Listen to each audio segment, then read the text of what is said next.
زہرا مانت بے شمار. بسم اللہ الرحمن الرحیم. الحمد للہ رب العالمین. الصلاة والسلام وتحیۃ والاکرام مولانا و مولا الثقلین محبوب رب المغربین والمشرقین جد الحسن والحسین بالقاسم محمد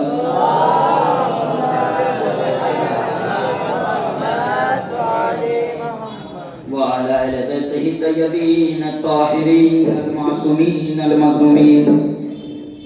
أما بعد فقد قال الله تبارك وتعالى في القرآن المجيد وهو أصدق الصادقين وقوله الحق بالحق. بسم الله الرحمن الرحيم.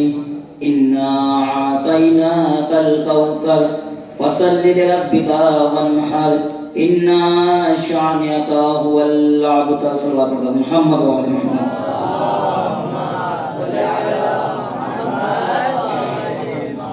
ایک صلوات پڑھ دے بر محمد و آل محمد.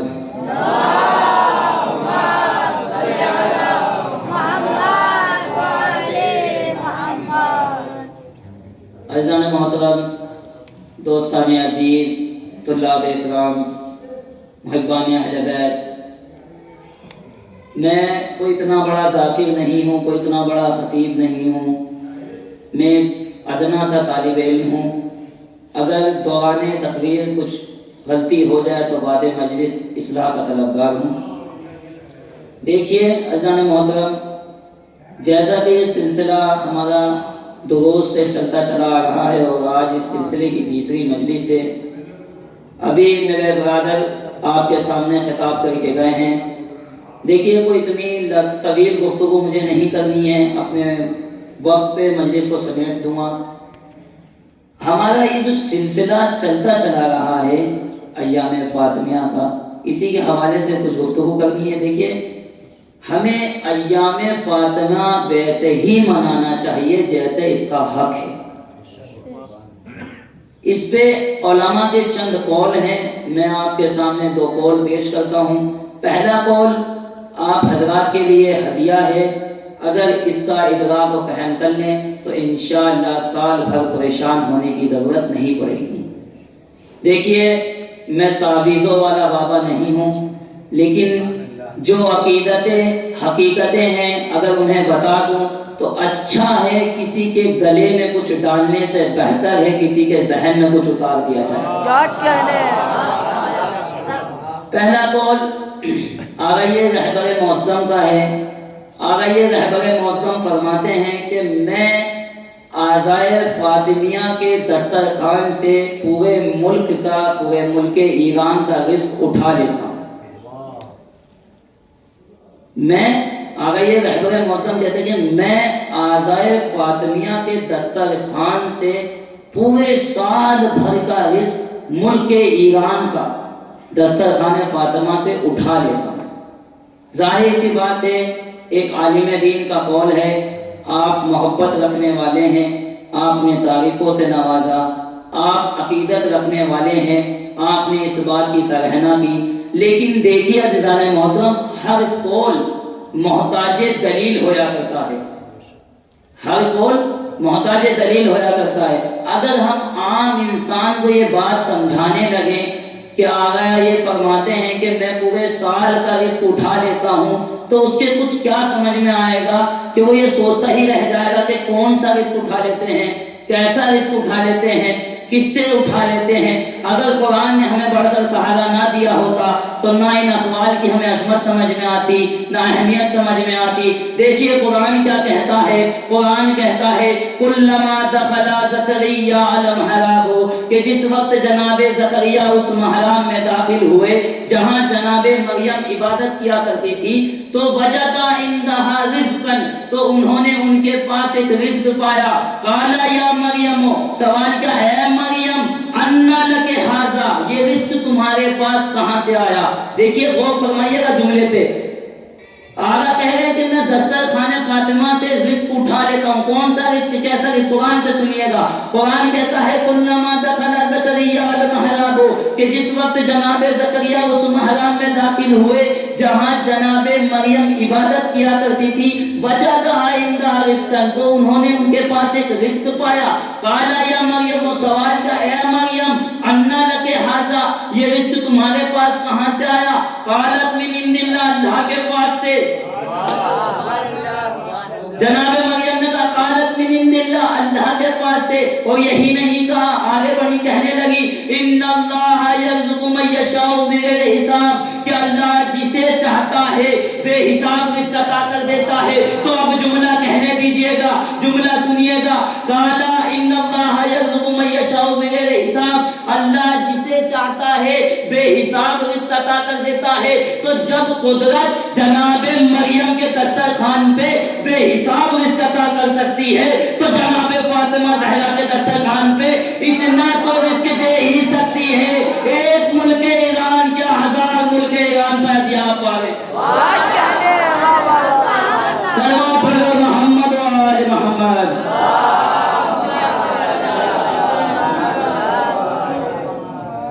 ایک ملک ایران کیا ہزار ملک ایران فیضیاب پا رہے ہیں. دیکھیے اسی لیے کہا جاتا ہے کہ آزائے فاطمیہ میں آیا کرو، شب میں ہی آ جایا کرو، کاروبار سے فرصت پا کے ہی آ جایا کرو، لیکن آیا کرو، کیونکہ مرجع وقت کہہ رہا ہے کہ میں پورے سال کا رزق اٹھا دیتا ہوں، پورے ملک کا رزق اٹھا لیتا ہوں. تو جب ایک مرجع وقت پورے ملک کا رزق اٹھا لیتا ہے تو سوچئے ہمارے چھوٹے چھوٹے گھروں کا رزق کیوں نہیں ملے گا در فاطمہ سے؟ یقیناً ملے گا. اسی لیے کہا جاتا ہے کہ عزائے فاطمیہ میں آیا کرو. دیکھیے ایک مرحلہ تو یہ ہے کہ عزائے فاطمیہ میں آیا کرو. دوسرا قول یہ ہے، آغائے تقی بہجت فرماتے ہیں کہ ہمیں عزائے فاطمیہ ویسے ہی منانا چاہیے جیسے ہم ماہ محرم مناتے ہیں. ایک صلوات علی محمد و آل محمد.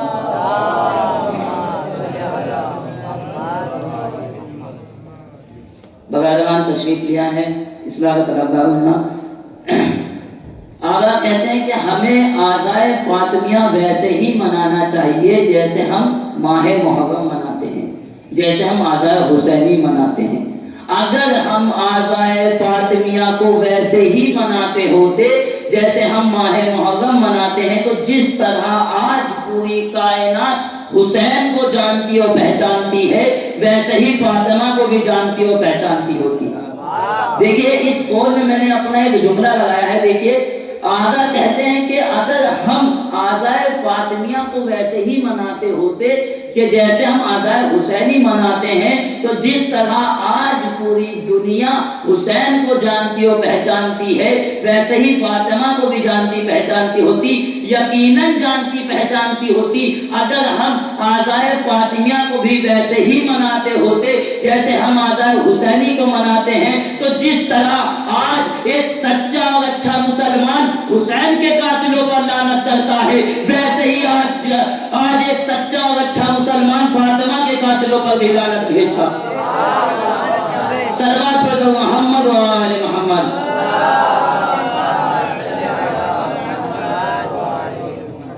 جس طرح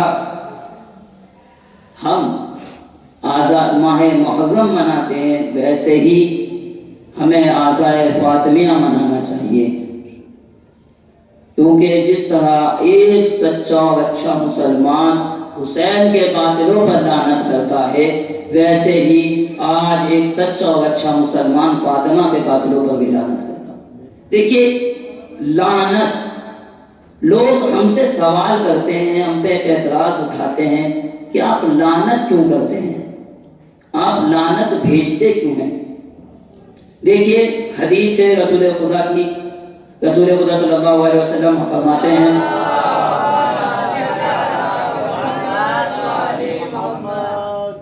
حدیث ہے، رسول کہتے ہیں کہ جس نے فاطمہ کو اذیت دی اس نے گویا کہ مجھے اذیت دی، اور جس نے مجھے اذیت دی اس نے گویا کہ اللہ کو اذیت دی. حدیث مسلط ہے، دونوں جگہ پائی جاتی ہیں، برادران اہل سنت کے وہاں بھی پائی جاتی ہیں، ہمارے یہاں بھی پائی جاتی ہیں، حدیث مسلط ہے۔ لوگ ہم سے سوال کرتے ہیں، ہم پہ اعتراض اٹھاتے ہیں کہ آپ لعنت کیوں کرتے ہیں، تو میں ان لوگوں سے کہنا چاہتا ہوں کہ ہم سے کیا پوچھتے ہو؟ اگر قرآن کی وادیوں میں جا کر تلاش کرو، قرآن میں ڈھونڈو، قرآن کیا کہتا ہے؟ قرآن کہتا ہے ان الذین یؤذون اللہ ورسولہ ولعنهم اللہ فی الدنیا والآخرہ، کہ بے شک جس نے اللہ کو ستایا، اس کے رسول کو ستایا، ولعنهم اللہ فی الدنیا والآخرہ، اس پر اللہ کی لعنت ہو دنیا میں بھی آخرت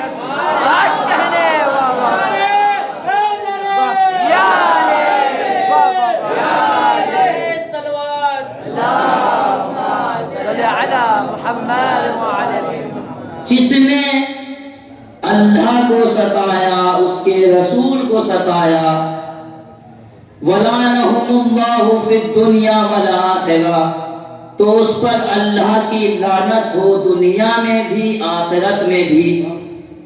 آپ تو بہت دعوے کرنے والے تھے نا کہ ہمیں قرآن کافی ہے، تو قرآن ہی میں جا کے تلاش کرو۔ قرآن کیا کہتا ہے؟ قرآن کہتا ہے کہ جس نے اللہ کو ستایا، اس کے رسول کو ستایا، اس پر لعنت دنیا میں بھی آخرت میں بھی۔ دیکھیے ایک مرحلہ یہ ہے کہ جناب سیدہ کا جو موضوع ہے وہ ٹرننگ پوائنٹ ہے۔ اس طریقے سے دیکھیے عزیزو، ہم لوگ، دوسرے لوگ یہ چاہتے ہیں اور تمام انسان یہ چاہتے ہیں کہ لوگ زیادہ سے زیادہ ہمارے مذہب میں داخل ہو جائیں۔ آپ بھی چاہتے ہیں کہ لوگ زیادہ سے زیادہ شیعہ ہو جائیں، یقیناً چاہتے ہیں کہ لوگ زیادہ سے زیادہ اہل تشیع میں آ جائیں، زیادہ سے زیادہ شیعہ ہو جائیں۔ تو دیکھیے گا آرزو بھائی، ہم کسی کو جلدی سے خیبر سنا کے شیعہ نہیں کر سکتے، ہم کسی کو غدیر سنا کے جلدی سے شیعہ نہیں کر سکتے، ہم کسی کو خندق سنا کے جلدی سے شیعہ نہیں کر سکتے، لیکن اگر ہم جناب فاطمہ زہرا کی اس مصیبت کو بتا دیں تو ہو سکتا ہے ایک سچا اور اچھا مسلمان، ایک زندہ ضمیر مسلمان جلدی سے شیعہ ہو جائے۔ ٹرننگ پوائنٹ ہے جناب فاطمہ زہرا کا جو موضوع ہے، وہ ٹرننگ پوائنٹ ہے۔ دیکھیے گا کیسے واقعہ آپ کے سامنے موجود ہے۔ ایک بہت بڑے عالم دین علامہ اسماعیل دیوبندی، جو یہاں سے کوچ کر کے پاکستان چلے گئے تھے، انہوں نے پاکستان جانے کے بعد اسلام آباد اور کراچی جیسے شہروں میں بہت مناظرے کیے، مناظرے جیتے، اور جیتنے کے بعد دیکھیے ان کی بدقسمتی یہ تھی کہ جو اب تک وہ مناظرے جیتتے چلے آ رہے تھے وہ کسی عالم سے نہیں پڑھے تھے، سب ذاکروں سے تھے۔ دیکھیے ذاکر اور عالم میں یہی فرق ہوتا ہے، عالم ذاکر علم سے خالی ہوتا ہے اور عالم علم کا سمندر ہوتا ہے۔ یہ ان کی تو بدقسمتی تھی کہ ان کا آج تک جو پالا پڑا تھا سب ذاکروں سے پڑا تھا۔ ایک دن مناظرہ کر کے جیت کر آ رہے تھے، اپنے تمام رشتہ داروں کے ساتھ، اپنے تمام بستی والوں کے ساتھ آ رہے تھے، اپنی بستی میں پہنچ گئے، محفل سا ماحول سا بنا ہوا تھا، وہاں تمام لوگ خوش تھے، تمام لوگ محفلیں کر رہے تھے، وہاں محفل کا ماحول بنا ہوا تھا کہ ایک شخص آیا اور آنے کے بعد کہنے لگا کہ علامہ صاحب ہماری بستی کا ایک معزز سید زادہ آپ سے کچھ باتیں کرنا چاہتا ہے۔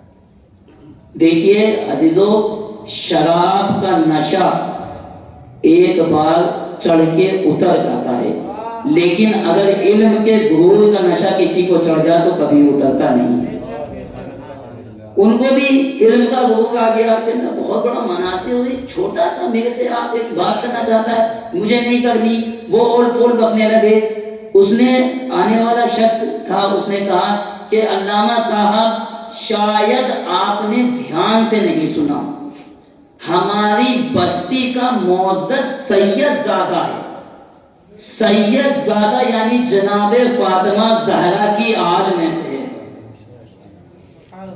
اب جو لوگ جمع تھے، جو لوگ محفل کر رہے تھے، ان لوگوں نے کہا علامہ صاحب وہ سید زادہ ہے، ہم اس کے خلاف ایک لفظ بھی نہیں سن سکتے. آپ اپنی زبان پہ قابو پائیں, ہم ایک لفظ بھی نہیں سن سکتے. اگر آپ کو بات کرنی ہے تو کیجئے, نہیں کرنی ہے تو ہمیں بتا دیجئے, ہم اس کو عزت سے روانہ کر دیں گے. علامہ صاحب تخت پہ بیٹھے تھے, علامہ صاحب نے ٹھیک ہے چلیے بلا لائیے. سید زادہ آیا, آنے کے بعد کہنے لگا کہ آپ عالم دین ہیں. میں کہاں ایک چھوٹا سا ادنا سا بس رہنے والا انسان ہوں, آپ عالم دین ہیں, آپ ساتھی ہیں, آپ مناظرے کرنے والے. مجھے آپ سے کوئی مناظرہ نہیں کرنا ہے, مجھے تو بس صرف اور صرف اپنے 2 سوال کرنے ہیں. دیکھیے جناب فاطمہ زہرا, میں نے پہلے بتایا جناب فاطمہ زہرا کا جو موضوع ہے وہ ٹرننگ پوائنٹ کیسے ہے وہ ثابت کرو. اس نے کہا کہ مجھے بس اپنے 2 سوال کرنے ہیں آپ سے, اور ان سوالوں کا جواب ہاں اور نہیں میں چاہیے, یس اور نو. نہ مجھے کوئی آیت چاہیے, نہ مجھے روایت چاہیے, نہ مجھے منطق چاہیے, نہ مجھے ادلہ چاہیے, نہ مجھے فلسفہ چاہیے, نہ مجھے تاریخ چاہیے. مجھے صرف اور صرف اپنے سوالوں کا جواب ہاں اور نہیں, یس اور نو. علامہ صاحب نے ٹھیک ہے سوال کرو. اس نے پہلا سوال کیا, اس نے کہا کہ علامہ صاحب یہ بتائیے قبلہ کہ کیا جناب فاطمہ زہرا اپنا حق مانگنے دربار گئی تھی یا نہیں؟ سبحان اللہ. علامہ صاحب کہتے ہیں کہ آیت یہ کہتی ہے, روایت یہ کہتی ہے, تاریخ یہ کہتی ہے. دیکھیے ہمارے بیچ پہلے ہی طے ہو چکا ہے, نہ مجھے آیت چاہیے, نہ مجھے روایت چاہیے, نہ مجھے تاریخ چاہیے, نہ مجھے ادلہ چاہیے, نہ مجھے منطق چاہیے, نہ مجھے فلسفہ چاہیے. مجھے صرف اور صرف اپنا جواب ہاں اور نہیں میں چاہیے. علامہ صاحب کہتے ہیں ہاں گئی تھی. اب اس نے اپنی آنکھوں کو جھکایا, اور جھکانے کے بعد اپنی آنکھوں کو, اپنی جھلکتی ہوئی آنکھوں کو اٹھایا, اٹھانے کے بعد سوال کیا کہ کیا یہ بتائیے کہ جو حکومت تھی اس نے جناب فاطمہ زہرا کا حق دیا یا نہیں؟ علامہ صاحب کہتے ہیں آیت یہ کہتی ہے, روایت یہ کہتی ہے, تاریخ یہ کہتی ہے. دیکھیے ہم نے بیچ میں پہلے ہی طے ہو گیا ہے کہ نہ مجھے آیت چاہیے, نہ مجھے روایت چاہیے, نہ مجھے تاریخ چاہیے, نہ مجھے برہان چاہیے, نہ مجھے ادلہ چاہیے. مجھے صرف اور صرف اپنے سوال کا جواب ہاں اور نہیں میں چاہیے. علامہ کہتے ہیں کہ میں ابھی اسی کشمکش میں تھا کہ اس کو کیا جواب دوں, ابھی میں اسی کشمکش میں تھا کہ میں اس کو کیا جواب دوں کہ جو لوگ ابھی محفل جمائے بیٹھے ہوئے تھے وہ سب لوگ اپنے لاٹھی اور ڈنڈے لے کر آگے, اور آنے کے بعد کہنے لگے کہ قبلہ ان غاصبوں کا نام بتائیے, ہمارے اسلحے ان کے لیے تیار ہیں. صلوات پڑھو محمد و آل محمد.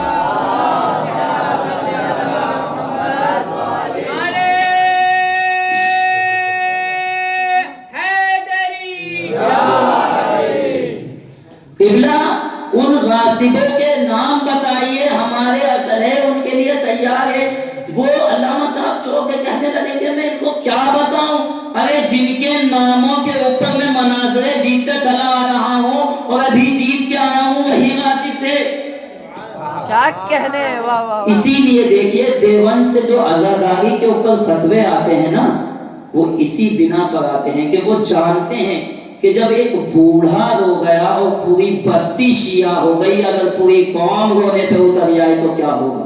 ایک سوال ہے محمد و آل محمد.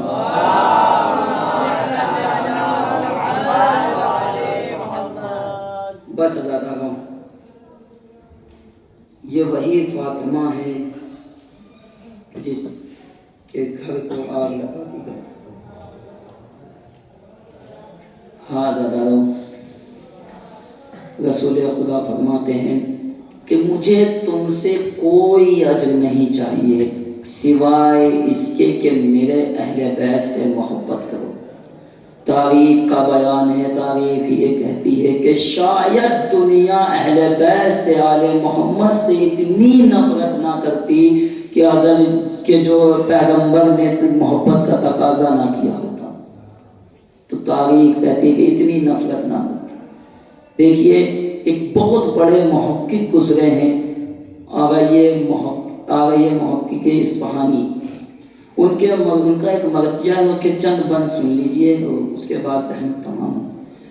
آگے محقق اصفہانی فرماتے ہیں کہ ما اصابہ من المصاب مفتاح بابہ حدیث الباب. ہاذا دارون. محقق اصفہانی فرماتے ہیں کہ ابھی محقق اصفہانی ما اصابہ من المصاب مفتاح بابہ حدیث الباب کہ ہاذا دارون. محقق اصفہانی فرماتے ہیں کہ ابھی رسول کا کفن بھی میلا نہ ہوا تھا، کہ ابھی رسول کا کفن بھی میلا نہ ہوا تھا کہ جناب فاطمہ زہرا کے در پہ لوگ آگ و لکڑیاں لے کر آ گئے. ابھی رسول کا کفن بھی میلا نہ ہوا تھا کہ جناب فاطمہ زہرا کے در پہ لوگ آگ و لکڑیاں لے کر آ گئے. محقق اصفہانی فرماتے ہیں صرف آگ و لکڑیاں لے کر نہیں آئے تھے.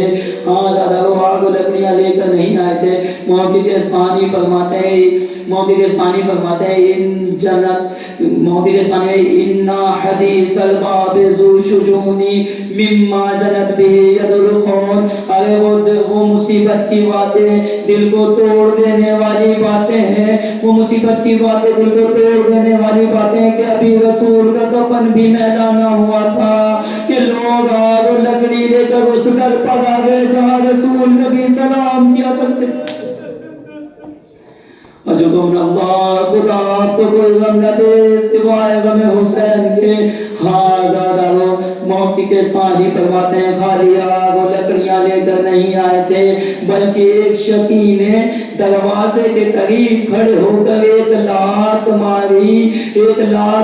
ہاذا دارو. محقق اصفہانی فرماتے ہیں الباب والجدار والدماء شہود صدق ما بیتبا کہ دروازہ دیوار کے درمیان بات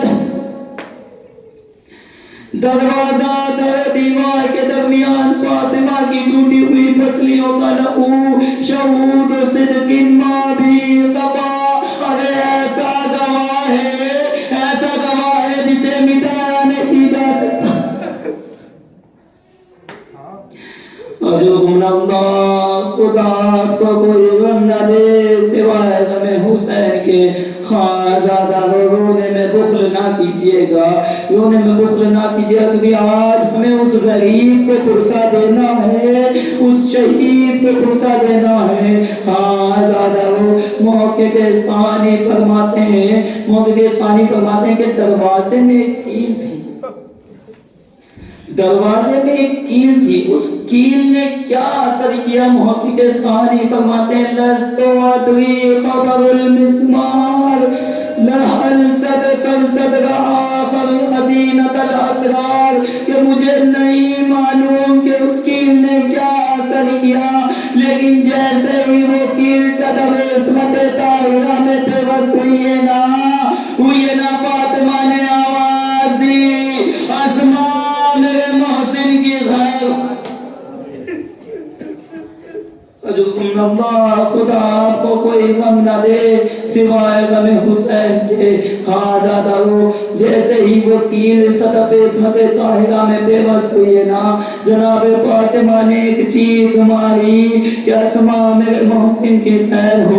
دیکھیں اب عجیب فکرہ ہے، عجیب مصرع ہے. محقق اصفہانی فرماتے ہیں عزت رضیت اللہ ازلو لا ازلو عزتیہ رضیت لا مثلہا رضیہ.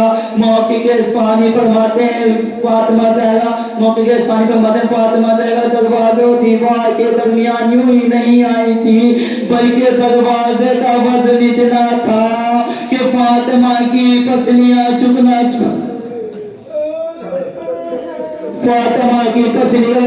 چور ہو گئی. ہاں زیادہ بس 2-3 جملے سن لیں اس کے بعد آپ کی رحمت تمام ہوگی. مقاتل میں غزہ کا لفظ 3 جگہ استعمال ہوا ہے. مقاتل میں غزہ کا لفظ 3 جگہ استعمال ہوا ہے. ایک وہ مقام ہے کہ جب جناب علی اکبر کے سینے میں دشمن نے برچھی کا پھل مارا تو برچھی کا پھل سینے کی ہڈیوں کو توڑتا ہوا کلیجے میں جا کے پیوست ہو گیا. ایک وہاں اور دوسری جگہ جب مقاتل نے لفظ غزہ استعمال کیا ہے وہ جب کیا ہے کہ جب 10 بھاری بھرکم گھوڑے حسین کے لاشے پہ دوڑائے گئے تو حسین کی ہڈیاں چکنا چور ہو گئی. تیسرا لفظ غزہ کا استعمال ہوا ہے کہ جب دروازہ جلتا ہوا دروازہ جناب فاطمہ زہرا پر گرا تو جناب فاطمہ زہرا کی پسلیاں ٹوٹ گئی. ہاں دادا سنیے گا جملہ اگر سن سکے تو سن لیے گا. تاریخ یہ کہتی ہے بس فرق اتنا ہے جب علی اکبر کے کلیجے میں برچی کا پھل لگا, جب علی اکبر کے سینے کی ہڈیاں ٹوٹی تو علی اکبر 18 برس کا جوان تھا, لیکن جب فاطمہ کی پسلیاں ٹوٹی تو فاطمہ 18 برس کی ضعیف. جب فاطمہ کی پسلیاں ٹوٹی تو فاطمہ 18 برس کی ضعیفہ تھی. دیکھیے بس فرق کتنا ہے جب فاطمہ کی پسلیاں ٹوٹی تو جناب فاطمہ زہرا 18 برس کی ضعیفہ تھی. ہاں ذرا ایک عالم دین ہے آغا انصاریان قوم کے رہنے والے, ایران میں ایک مجلس پڑھ رہے تھے تو دوران مجلس انہوں نے کہا ذکر کیا کہ جناب فاطمہ زہرا کی پسلیاں ٹوٹ گئی. ایک شخص بیٹھا تھا مجلس میں, گریہ زاری کرتا رہا, مجلس تمام ہو گئی, بس آخری مرحلہ ہے سن لیجئے گا. مجلس تمام ہو گئی, شخص بیٹھ کے گریہ کرتا رہا, کھانا دسترخوان لگ گیا, وہ شخص بیٹھا رہا گریہ کرتا رہا, دسترخوان اٹھ گیا. جب صاحب خانہ فرش عزا کو اٹھانے آیا تو دیکھا کہ وہ شخص رو رہا ہے. دوڑا آیا انصاریان کے پاس, آنے کے بعد کہنے لگا قبلہ آپ نے مجلس میں ایسا کیا پڑھ دیا ہے کہ وہ شخص بڑی دیر سے رو رہا ہے. ہاں دادا خدا تمہیں کوئی غم نہ دے سوائے غم حسین کے. انصاریان دوڑتے اس کے پاس آئے, آنے کے بعد سینے سے لگایا اور لگانے کے بعد کہنے لگے شاید اگر تجھے میری مجلس میں کون سا جملہ ایسا لگا جو تو ابھی تک گریہ کر رہا ہے. ہاں دادا وہ شخص کہتا ہے آگا میں ہڈیوں کا ڈاکٹر ہوں, میں ہڈیوں کا ڈاکٹر ہوں. جسم کی جب کوئی ہڈی ٹوٹ جاتی ہے تو وہ جڑ جاتی ہے, لیکن اگر پسلیاں ٹوٹ جائے تو وہ جڑتی نہیں ہے.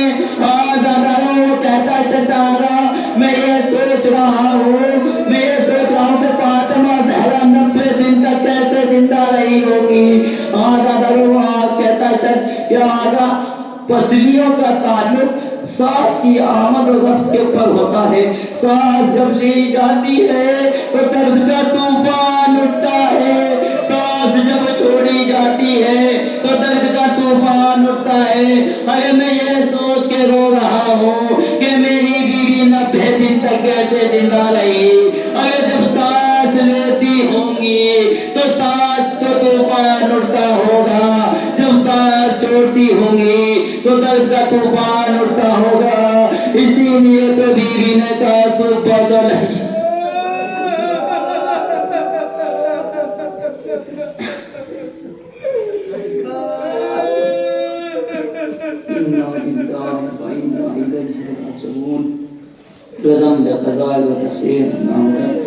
خدایا تجھے واسطہ محمد آل محمد کا ہماری اس مختصر سی عبادت کو قبول فرما. خدایا تجھے واسطہ محمد آل محمد کا جہاں جہاں بھی شان حیدر کرار ہے ان کی جان و مال کی حفاظت فرما.